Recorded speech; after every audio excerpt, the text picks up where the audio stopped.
Awalnya, keluargaku ragu menyekolahkanku dan adikku Sajid di sekolah ini karena pada umumnya sekolah swasta memerlukan biaya yang sangat tinggi dan tidak terjangkau oleh keadaan ekonomi keluargaku yang sederhana.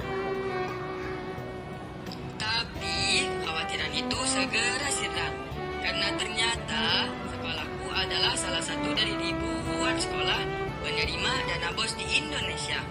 Dan sebagian dari kebutuhan sekolah terpenuhi dengan adanya dana BOS yang bersumber dari APBN ini. Dari pengadaan buku paket,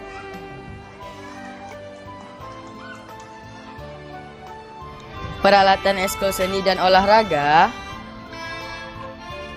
juga perangkat elektronik media pembelajaran yang membuat kami belajar dengan lebih menarik dan menyenangkan.